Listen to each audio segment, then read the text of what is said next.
Ministerios Integridad y Sabiduría se complace en presentar nuevamente la conferencia Por su Causa, la cual este año lleva por título Un siervo para su gloria. Con este tema anhelamos profundamente renovar la visión impartida por nuestro Señor Jesucristo, quien nos dejó un modelo de liderazgo basado en el servicio hacia los demás. Jesús resumió su misión aquí en la tierra en Marcos 10:45, donde dice: el Hijo del Hombre no vino para ser servido, sino para servir. Estas palabras deberían caracterizar las vidas de pastores y ovejas que se dicen ser seguidores de Jesucristo. Hoy, en Respuestas, les invitamos a disfrutar de un programa especial, el cual en ocasión de este evento hemos titulado Un siervo para su gloria.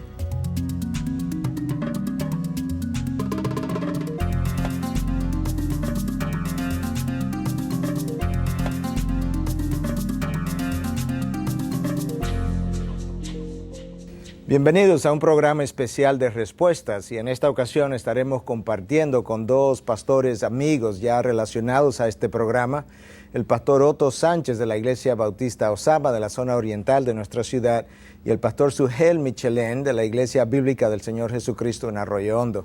Otto, gracias por estar aquí. ¿Cómo estás? Muy bien, encantado de compartir contigo en este tiempo que va a ser de mucho provecho. Gracias a ti. Sugel, ¿cómo andas? Muy bien, gracias al Señor, y doblemente contento de poder estar junto con Otto aquí en el programa. Bueno, qué bueno. El placer es nuestro y el gozo es nuestro. En el día de hoy estamos haciendo un programa especial en vista de un evento que estaremos celebrando próximamente en nuestra ciudad, agosto 13, 14 y 15. Es el evento que hemos denominado Por su Causa y que fue celebrado ya el año pasado por primera vez con el título de Regreso a la Cruz. En este año tenemos un nuevo tema que abordar y es Un siervo para su gloria. Y la realidad es que en los últimos años ha habido mucho énfasis en los líderes de las iglesias y líderes de la sociedad también. Ha habido mucha exaltación de ese liderazgo y muchas veces las congregaciones nos han colocado en posiciones que no nos pertenecen porque son lugares que le corresponden exclusivamente a nuestro Señor Jesucristo. Y cuando uno piensa en el ministerio de Jesús, que viene, se encarna y dice que el Hijo del Hombre no vino para ser servido, sino para servir, eso nos da a nosotros una idea de que realmente nuestro ministerio no debe ser de otra manera. Y por eso yo quiero que en el día de hoy podamos hablar un poco acerca de la temática del evento Por su Causa. Y yo voy a comenzar contigo, Sugel, preguntándote, cuando tú piensas en un siervo, ¿qué viene a tu mente? ¿Qué ideas vienen de repente en términos de cómo debe lucir y cómo debe trabajar esa persona? Cuando yo pienso en la figura de un siervo, lo primero que suele venir a mi mente es esa escena que Juan el apóstol describe en el capítulo 13 de su evangelio.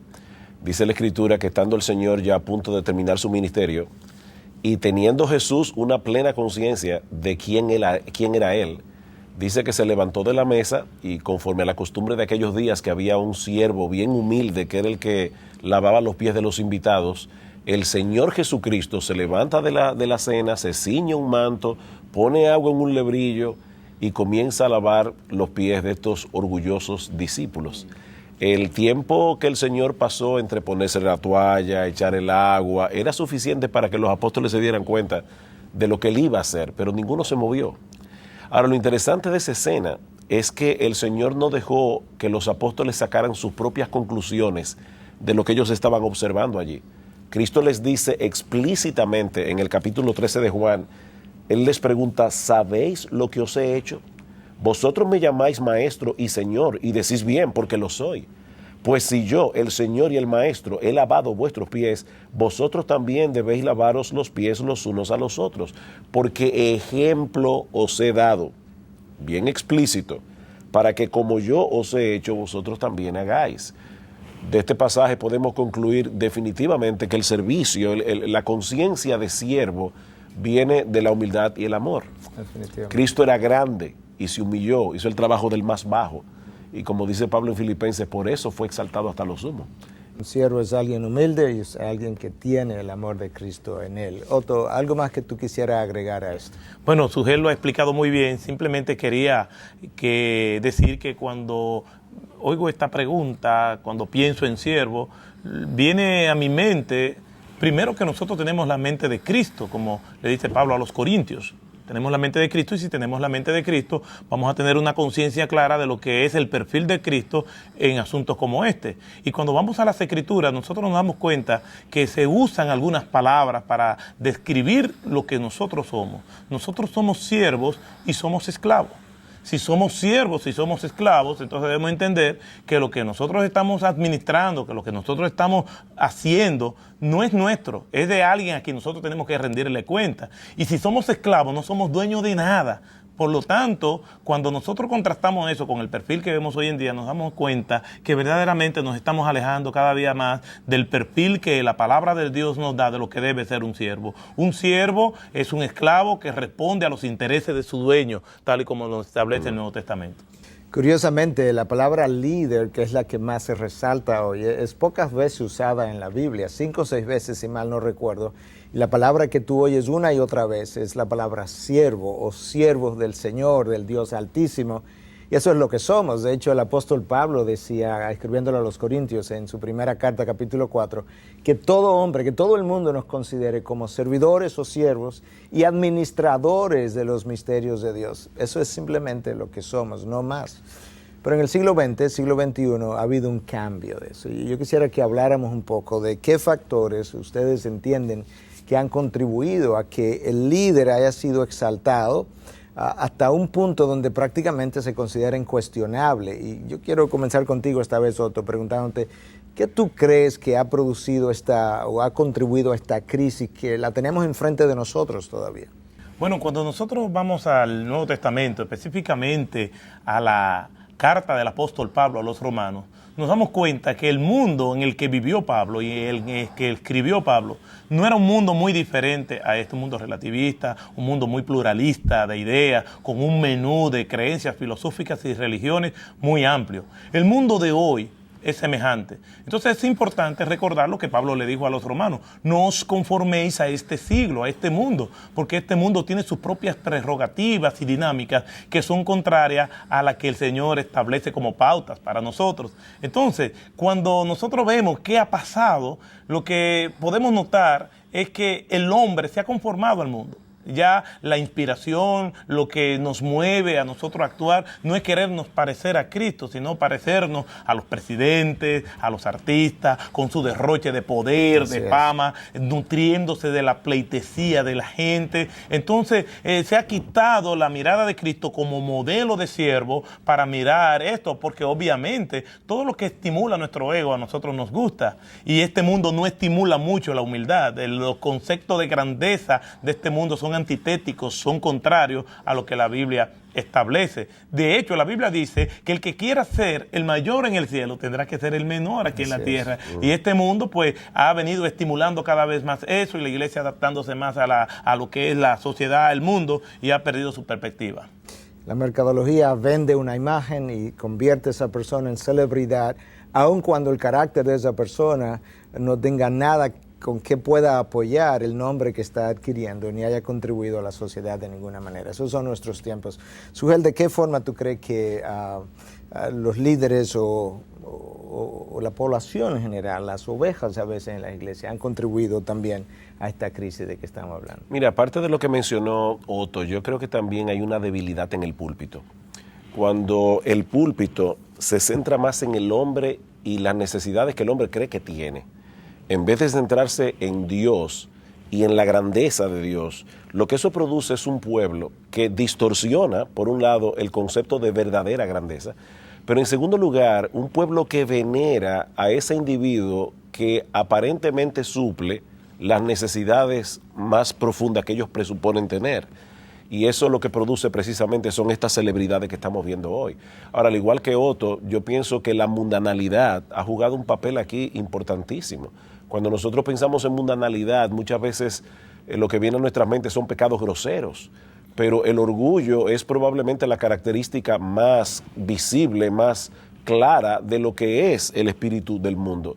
Y ese espíritu lamentablemente se ha metido en la iglesia. Nosotros vivimos en una generación que aprecia más la forma y la apariencia que el contenido. En otras palabras, el cómo se ve o el cómo me hace sentir esto ha venido a ser más importante que el cómo contribuye eso a hacerme cada vez más semejante a Cristo y a vivir para su gloria. Entonces, en un contexto como ese, el pastor que más proyección parezca tener en términos de imagen y de éxito, como el mundo lo define, puede fácilmente convertirse en una celebridad.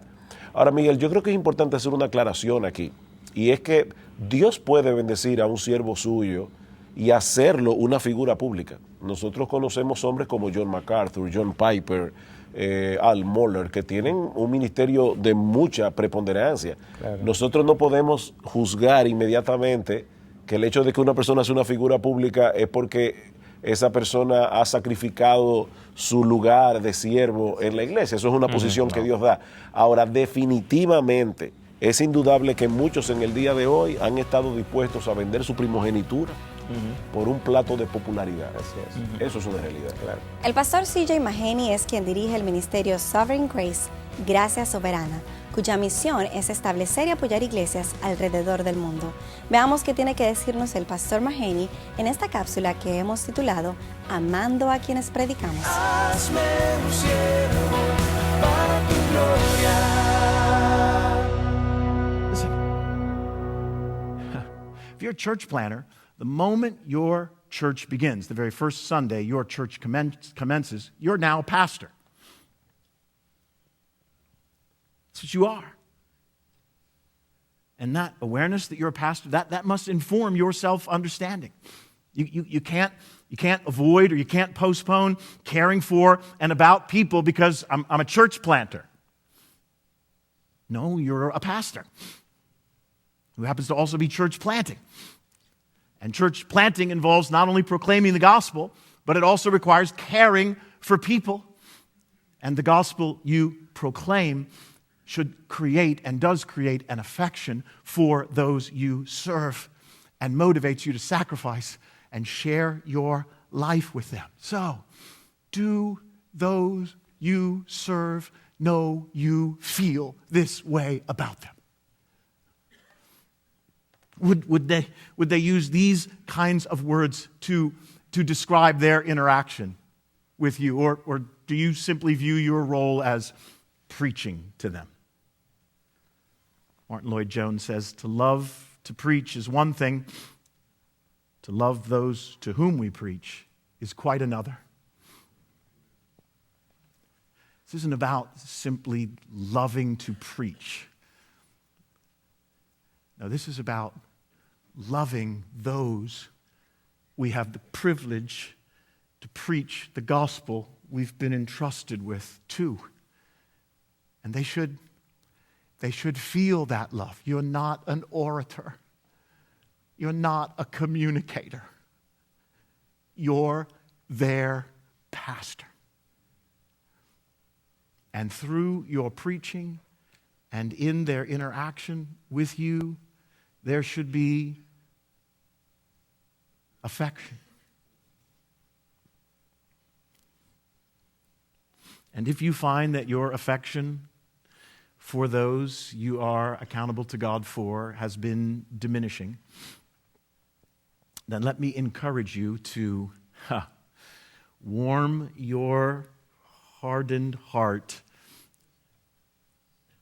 with the gospel.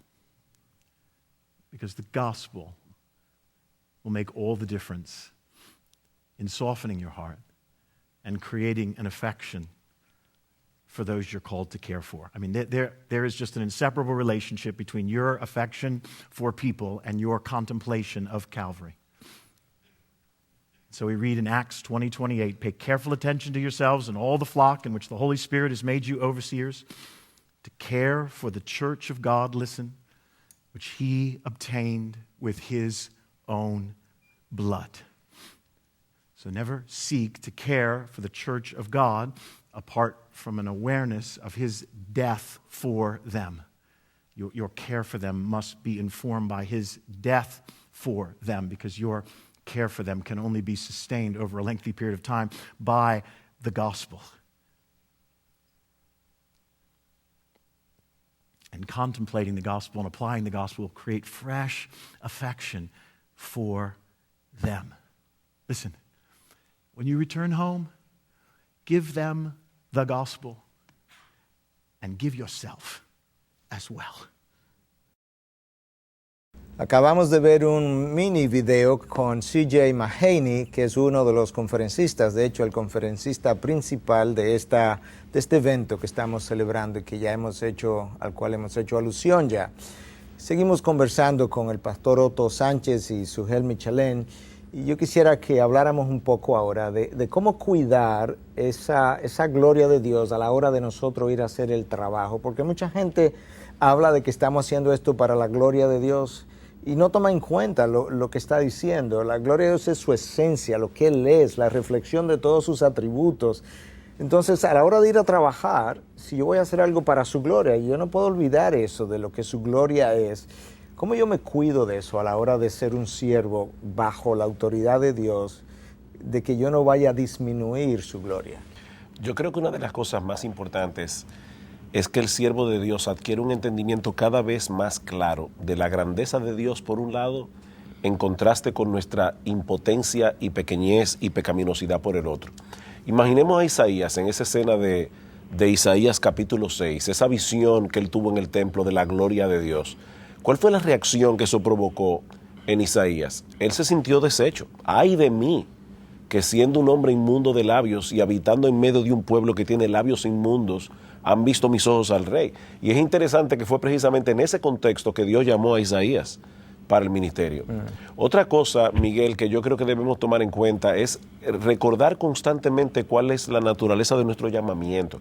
Porque el Señor no nos ha llamado a atraer a las personas a nosotros. El Señor nos ha llamado a atraer a las personas a Cristo. Amén. Y en ese sentido, el ejemplo de Juan el Bautista es fantástico. Dice en Juan capítulo 1 que los fariseos envían una comitiva y le preguntan a Juan, ¿tú quién eres? Yo me imagino, Miguel y Otto, a cualquiera de nosotros en un programa de televisión como este que nos digan, háblanos de ti. ¿Todavía tenemos un solo programa o podemos usar dos? Sin embargo, Juan el Bautista, que tenía mucho que decir de sí mismo, él hubiera podido decir, bueno, yo soy un individuo que nací por un milagro de Dios, mi padre era un anciano, mi mamá era estéril, el nombre mío me lo puso un ángel. Lleno del Espíritu. Lleno del Espíritu desde el vientre de mi madre, viví en el desierto 30 años, comiendo langosta y miel silvestre. ¿Cuál fue la respuesta de Juan? Yo no importo. Exacto. Yo no soy el Mesías. Delante de mí viene uno al cual yo no soy digno de desatar la correa encorvado a la correa de su calzado.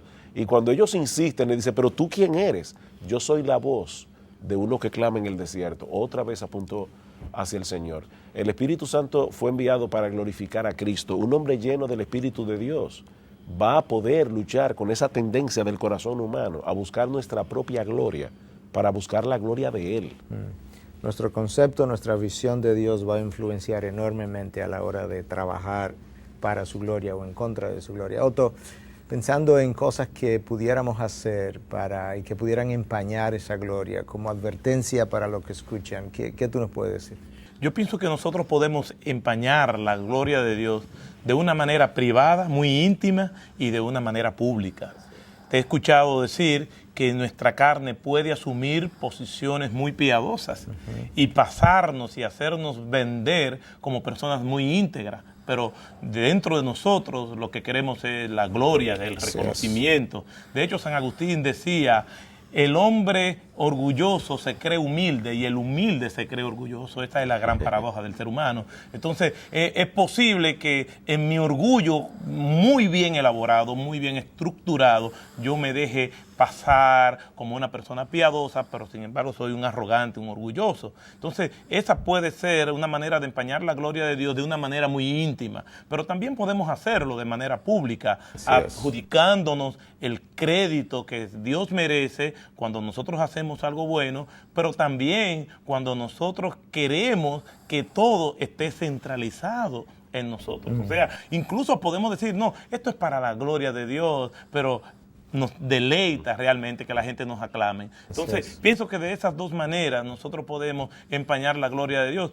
Lo terrible es que a veces creemos que de la manera pública es lo únicamente sancionado, pero la manera privada es el gran reto que todos nosotros tenemos. Es mucho el perdón que tenemos que pedir a Dios, porque muchas veces hemos hecho esto incluso sin darnos cuenta, pero lamentablemente esa es la realidad caída del ser humano.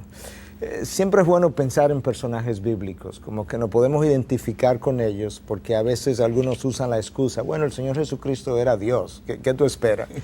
Pero hay personajes bíblicos de ahí que no fueron la encarnación de Dios. Y en el Antiguo Testamento pienso en Moisés, alguien de quien Dios dijo, no hay nadie más humilde sobre la tierra que mi siervo Moisés. Wow, eso es un enorme piropo, como diríamos en nuestro país, pero Moisés no estaba preocupado tanto en ese tipo de cosas frente a los hombres, como sabemos. Sujel, cuando tú piensas en un siervo, un personaje bíblico, ¿quién viene a tu mente? Bueno, obviamente, aparte del Señor, el apóstol Pablo. Si ha habido un hombre a lo largo de toda la historia de la iglesia más dotado, ha sido precisamente el apóstol Pablo. Sin embargo, una de las cosas que nosotros vemos en el ministerio de este hombre es que Pablo no usaba sus capacidades para servirse de los otros, sino para servir a otros. De hecho, en aquellos pasajes donde Pablo tiene que defender su ministerio, cuando uno lee más profundamente el texto, se da cuenta que Pablo está más bien cuidando el alma y el corazón de aquellos a quienes él servía. Pues Pablo sabía que una de las tácticas del diablo para hacerle daño a las ovejas es levantar una pared entre el pastor y las ovejas. Pablo no quería que su ministerio se viera obstaculizado y que los hermanos no recibieran de él la palabra de Dios, pero en todo momento este hombre estaba preocupado por servir a otros, no por servirse de otros. Así es, que es una de las características del verdadero siervo. El Evangelio definitivamente transforma vidas, cambia. Nosotros venimos de una manera a los pies de Cristo y venimos de una forma que no podemos ser usados realmente. Dios tiene que comenzar a trabajar en nosotros. Lo que queremos ahora es introducir un segmento con Dave Harvey, donde él nos va a hablar un poquito acerca de qué manera el Evangelio es capaz de cambiar y transformar el carácter de aquellos a quienes Dios está llamando y que quiere usar. Dave Harvey es uno de los conferencistas para la conferencia Por Su Causa. Él es el autor del libro Cuando Pecadores Dicen Acepto, muy conocido ya en muchas de las iglesias y que recomendamos también. De manera que escuchemos un momento y veamos qué Dios tiene que decirnos a través de este hombre. I think it really helps for us to reorient to this idea that future leaders will have present defects and to meet them there. And we know that, don't we? Because weren't we once there as well? Wasn't that us? We were once them. Are you like me? You know, we so quickly forget our own baggage. We so quickly forget what it used to be like for us, and we kind of sanitize our past and run our history through a narrative spell check. Kind of cleans it all up and makes it read real well. I wonder how well we would do if we were evaluated back then by our present standards. You know, I would have no vision for me. I would not let me in ministry. Ministry is aimed at future leaders with present problems. That's where God starts. That's where we must start as well, which delivers us back to this main point of baggage matters. You know why baggage matters? Because it's an opportunity to see through the gospel and to connect their need to the gospel. A slave is knocking. A slave is knocking on the door. What does Paul see? Paul doesn't see a slave. He sees a son. He sees a leader. He sees the future. The gospel shapes what we see in those who come. Can we see beyond the baggage to the son? Can we see beyond the baggage to the future, what God wants to do in and through their life? Paul could.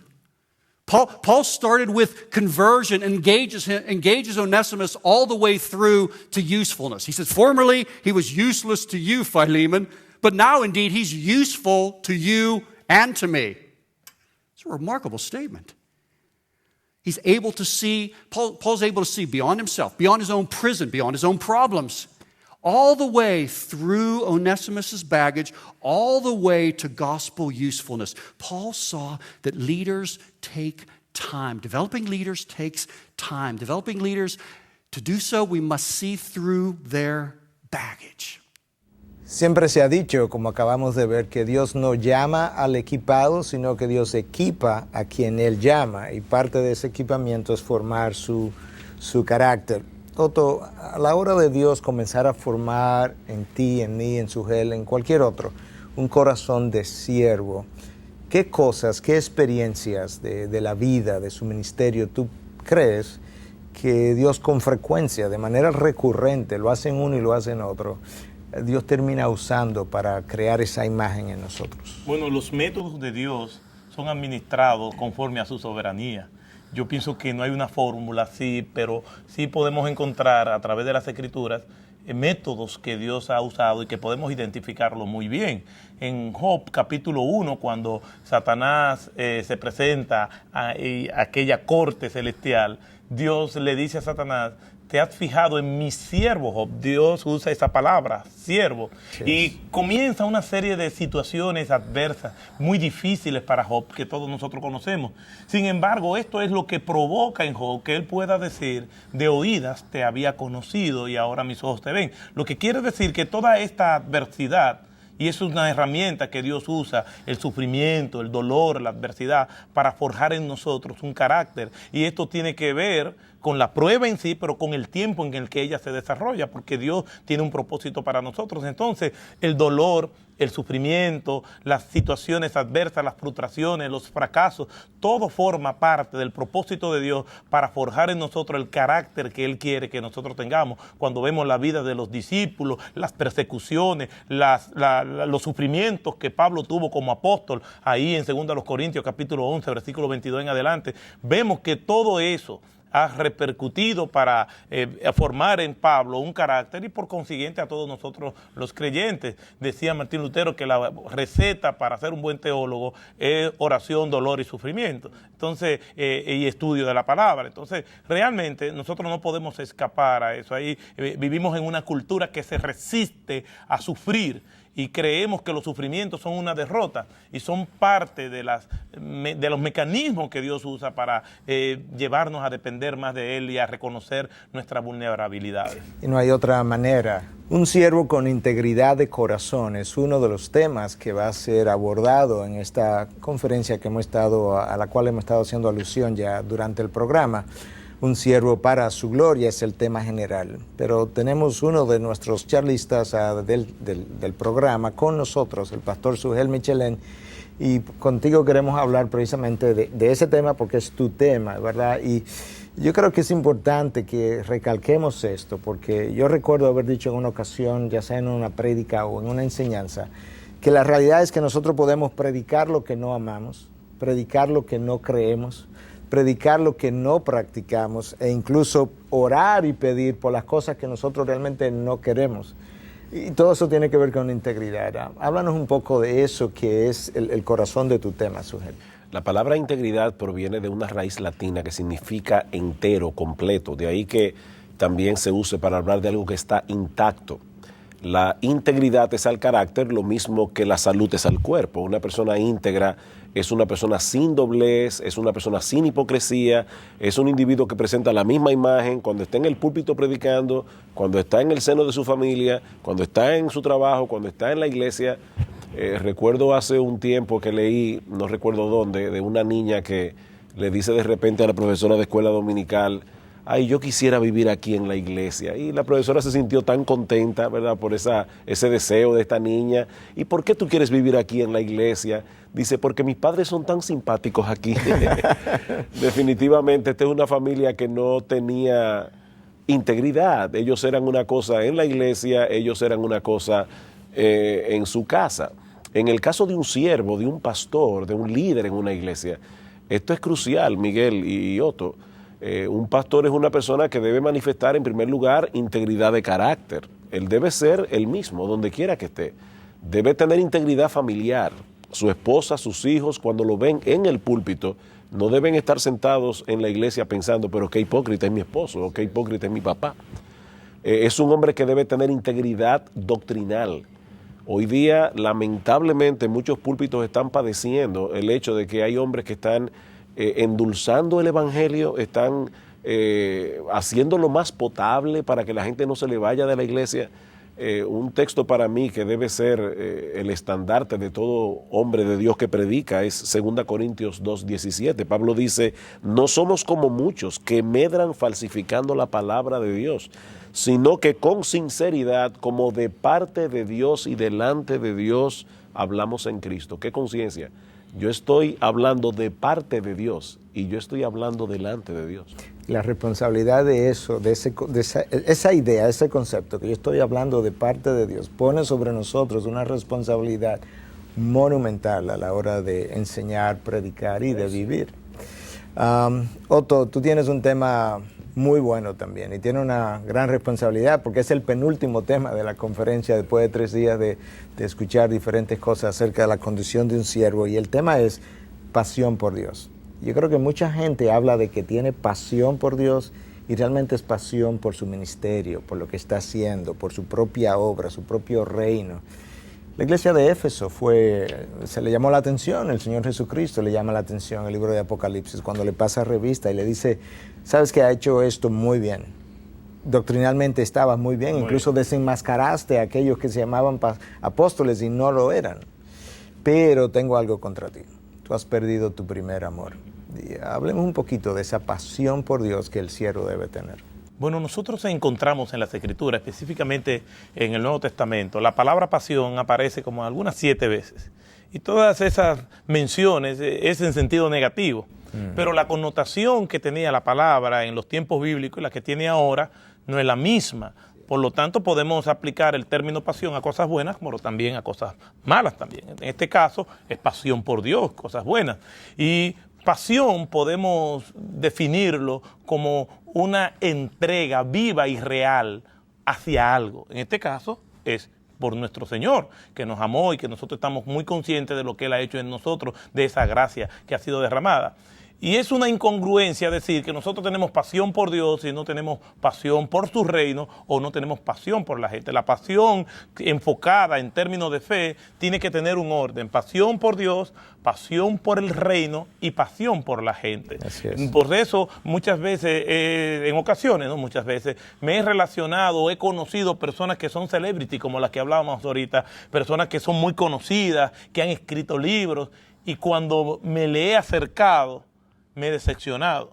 Venden una pasión por Dios, pero en su trato con la gente no hay tal pasión. Entonces, todo es una pose. Entonces, cuando nosotros vamos a la Biblia le llama mentirosos a esto, porque ¿cómo podemos decir que tenemos pasión por Dios, que amamos a Dios, y no amamos a la gente? Dice el apóstol Juan, dice en Primera de Juan, capítulo 4, ¿cómo tú vas a decir que ama a Dios a quien no ha visto y aborrece a tu hermano a quien no ve? De hecho, se nos presentan situaciones en la vida diaria donde tenemos que manifestar y desplegar ese amor por Dios. Decía el mismo Agustín que la resurrección hace a Cristo mucho más peligroso porque es posible que se me aparezca y yo no me dé cuenta. Es decir, se me presentan situaciones donde yo debo amar, entregarme a esa situación, a expresar lo que es el conocimiento en términos de práctica, de devoción a Dios, amando a la gente. El Señor dice, cuando lo hicisteis a uno de estos pequeñitos, a mí lo hicisteis. Entonces, no debe haber incongruencia. Si amamos a Dios, si tenemos pasión por Dios, vamos a tener pasión por su reino, vamos a trabajar, vamos a entregarnos a la causa de Cristo, pero también vamos a amar a la gente y vamos a tener pasión por ella. La palabra de Dios nos habla que Dios designó pastores sobre las ovejas de su rebaño. Yo quisiera entonces ahora que regresamos de un corte, Sujel, preguntarte, a la luz del Nuevo Testamento, ¿qué características debe tener esa persona del pastor? ¿Cuál es el estándar que Dios nos ha dado? Hay 2 pasajes clave en el Nuevo Testamento con respecto a esto, 1 Timoteo 3 y Tito 1. Y es interesante cuando uno observa las cualidades que Pablo desglosa allí, que todas tienen que ver con el carácter. Una de ellas tiene que ver con la capacidad, dice que debe ser apto para enseñar. Pero Pablo dice, el obispo, el pastor, el que anhela ese trabajo, debe ser irreprensible, marido de una sola mujer, sobrio, prudente, decoroso, hospedador. Ahí coloca apto para enseñar, que sea un hombre manso, no pendenciero, no dado al vino, a las ganancias deshonestas. Entonces, la iglesia comete un grave error cuando al evaluar a un candidato para el ministerio, lo primero que contempla son sus capacidades, no sus cualidades de carácter. El pastor obviamente debe ser apto para enseñar, pero aún esa característica no está desconectada de un carácter. Una persona que no es enseñable no es apto tampoco para enseñar. Ahora, es obvio, Miguel y Otto, que la Biblia no dice que los pastores deben ser perfectos, no deben ser impecables. Si eso fuera así, desde que termine el programa debo ir a poner una carta de renuncia para el ministerio. Pero debe ser un hombre de carácter probado, debe ser un hombre que trate con integridad, con sus propios pecados y con sus propias debilidades. Así que el punto aquí es, el carácter está por encima de los dones y los talentos. Así es.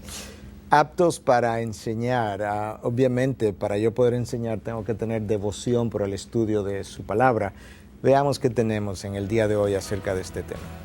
Jeff Perswell es el decano del Pastor College y lidera el entrenamiento teológico y pastoral del ministerio Gracia Soberana.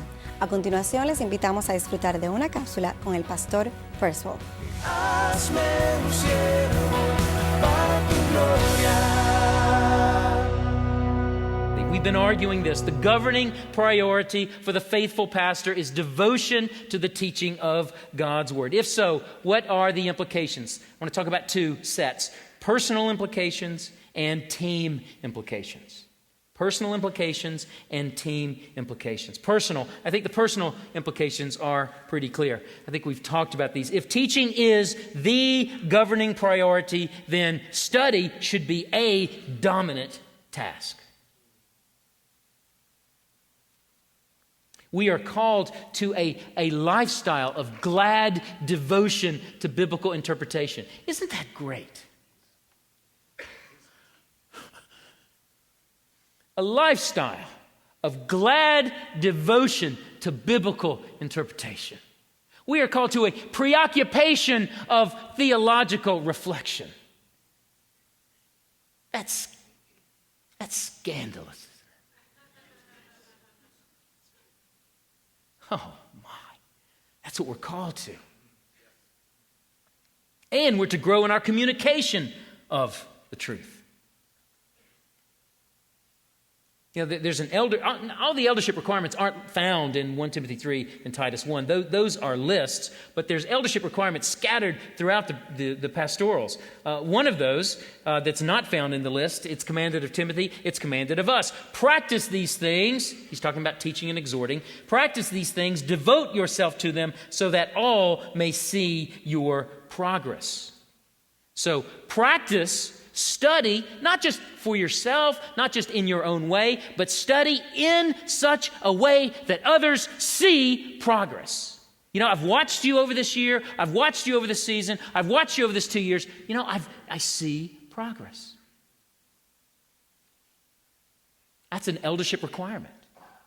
Is there progress? Are you calling people to help you make progress? So let's have this unmovable goal: discernible growth in my grasp and communication of Scripture, in its specifics and in its sweep.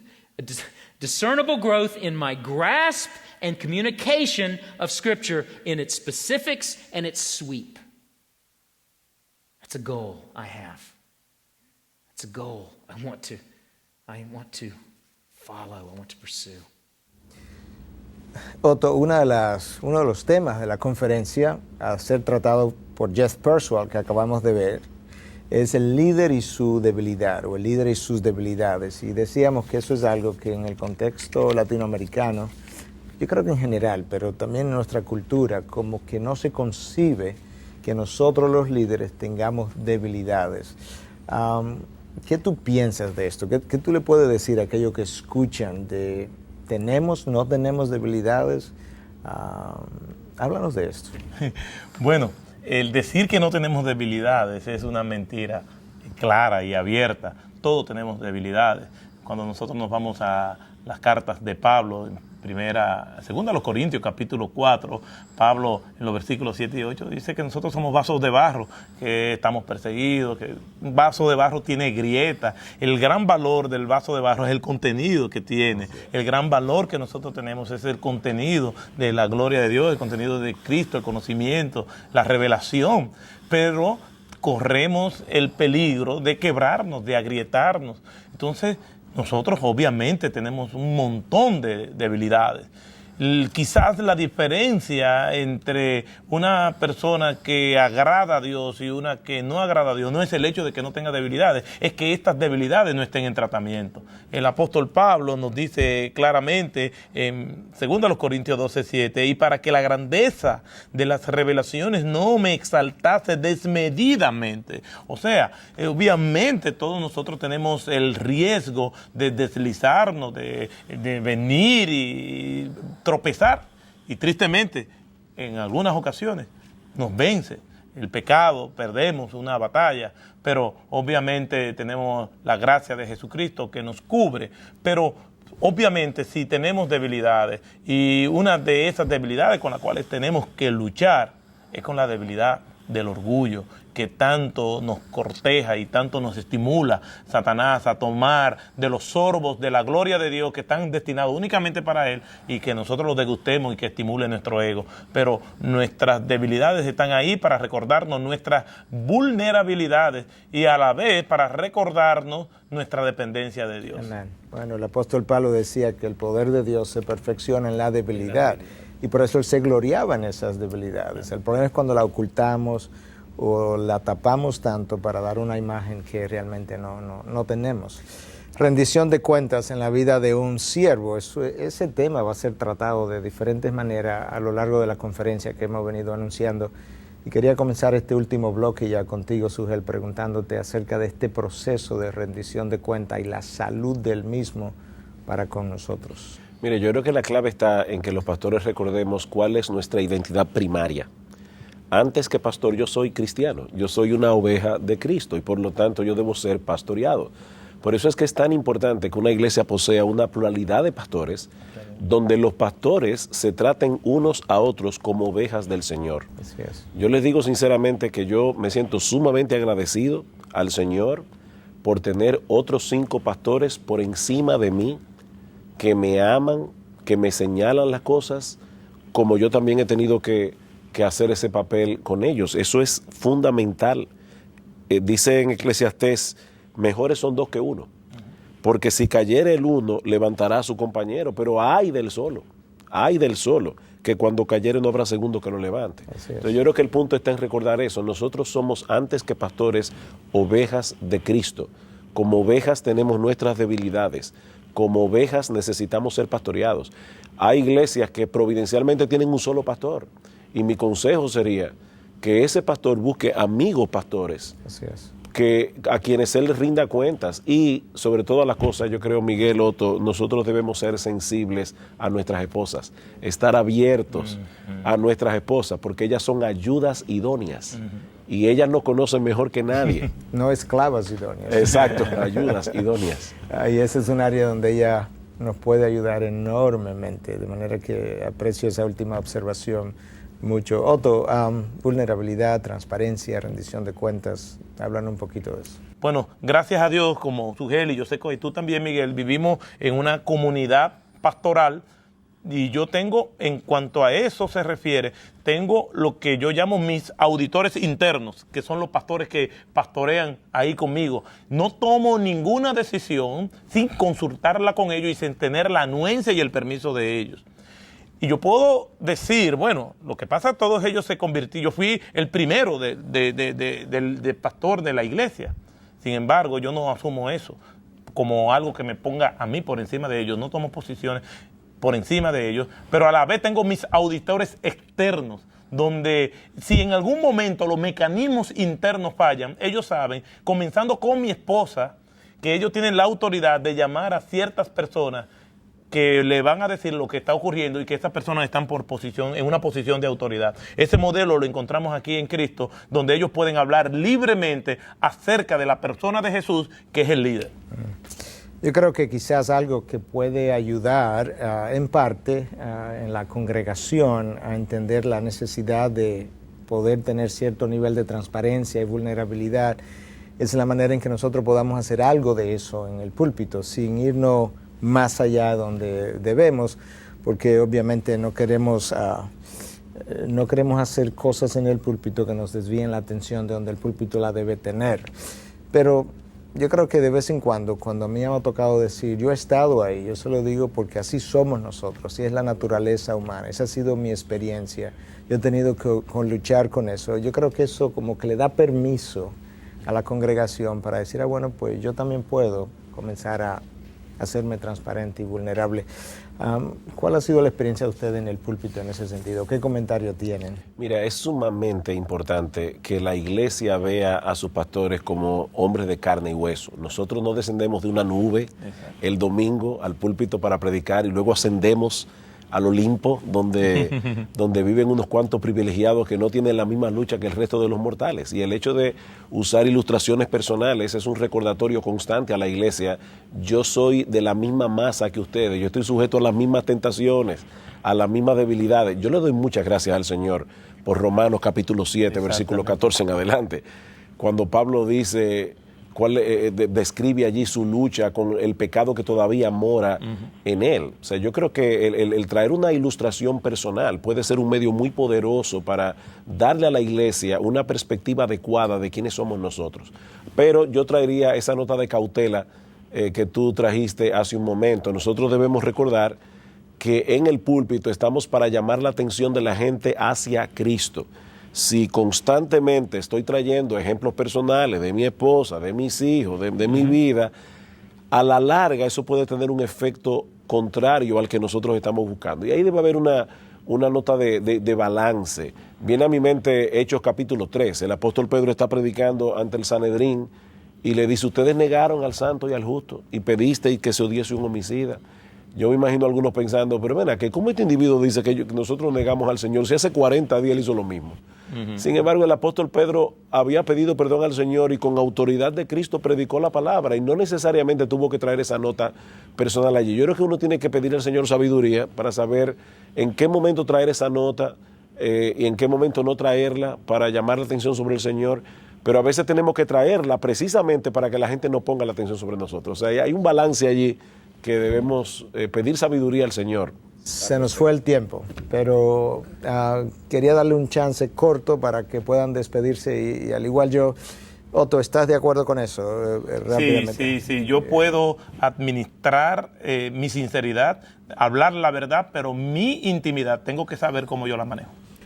¿Cómo nos despide, Sugel? Y si podemos hacerlo de una forma breve, y yo trataré de hacer lo mismo también, Otto, y tú quisiera darte la oportunidad también. Bueno, como es breve, Marcos 3:14, dice la Escritura que el Señor llamó a 12 hombres para que estuvieran con Él y para enviarlos a predicar.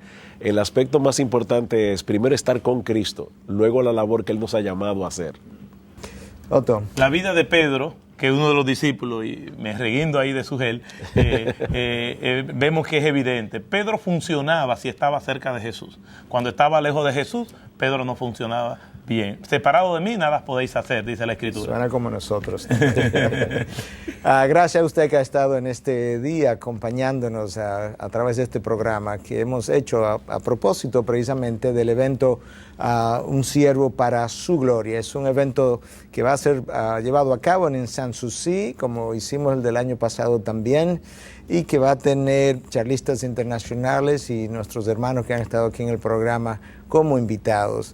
8:30 de la mañana, el día sábado 13 comienza en punto, es un evento gratis, todo el día hasta la noche del sábado. El domingo estaremos ahí en la mañana y en la tarde a partir de las 4 de la tarde.